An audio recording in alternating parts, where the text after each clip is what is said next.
કાગબાપુ પહેલી વાર મુંબઈ ગયા હતા. એ તો બહુ જ સાત્વિક દ્રષ્ટિવાળા, સાધુ પુરુષ જેવું વિચાર કરવાવાળા, રામાયણ ઘોળીને પીનારા. અને મુંબઈમાં ઊંચા ઊંચા 25, 30 માળના બંગલાઓ એ જમાના મેળે જોયા. આમ ઊંચું પાઘડી પડી જાય. કાગબાપુએ પાઘડી પકડી રાખીને જોયું ચારે બાજુનું. પછી એને બંગલાઓને જે જવાબ પૂછ્યા અને પ્રશ્નો પૂછ્યા એ એને કાગવાણીમાં એ ભજન લખ્યું છે, ગીત લખ્યું છે કે બોલો બોલો તમે બંગલા બોલો, અને હૈયા કેરી હવે તમે હાટડી ખોલો.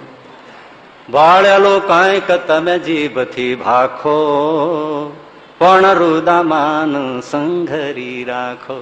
બોલો બોલો તમે બંગલા બોલો, અને હૈયા કેરી હવે તમે હાટડી ખોલો. કોણ સજૈયો ને કોણ સરાય, કોણ સજૈયો ને આમાં કોણ સરાયણો ને આમાં કોણ દોરી ખેંચનાર, ભલા આમાં કોણ દોરી ખેંચનાર. જીવતા રાખીને જીવ લેતી આ કેવી હશે તલવાર, આ રુદા કેરા મ્યાનમાં રેતી, અને ક્યારેક ક્યારેક બહારની સરતી. બોલો બોલો તમે બંગલા બોલો, અને હૈયા કેરી તમે હવે હાટડી ખોલો. એટલે ઘણા બધા દ્રષ્ટાંતો બધું આવ્યું છે. ઘણા પ્રશ્નો પૂછ્યા છે કાગબાપુએ બંગલાને, તમારી અંદર શું શું થાય છે, આ તમે ફાટી નથી પડતા એ તમારી મોટાઈ છે, એવી બધી વાતો છે. બધું પૂછ્યું છે, પણ એ બધું લાંબુ થાય. પછી છેલ્લે બંગલો જવાબ દે છે. કાગઈ છેવટ બંગલો બોલ્યો. આપડી માણસી ન બોલતા બંગલા ક્યાંથી બોલે?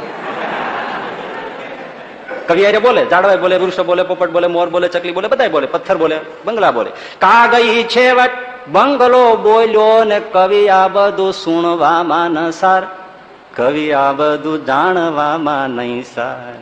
ઈશ્વર તું કોઈને એ આપીશ માં આવો બંગલાનો અવતાર, મારે તો હેમાળા ને માર્ગે જાવું, એ નાનું એવું એક ઝૂંપડું થાવું. બોલો બોલો તમે બંગલા બોલો, અને હૈયા કેરી તમે હવે હાથડી ખોલો.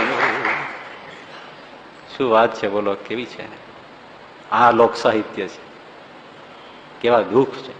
તમે આ ઓઇલ એન્જિન નાના ગામડાઓમાં બધે ચાલતા જોઈએ છે ને, નાના ઉભડા ને એવા બધા ડીઝલના ને એમાં ચાલતા, એને એક ધુમાડ્યું હોય, એ ચાલતું હોય, થોડો થોડો છુક છુક છુક છુક એટલો અવાજ નીકળતો. સામાન્ય માણસો હોય તેના દુઃખ છુક છુક છુક. પણ લખપતિઓ અને અબજોપતિના દુઃખ એ આવેલો સ્ટીમ રેલવે એન્જિન પાક પાક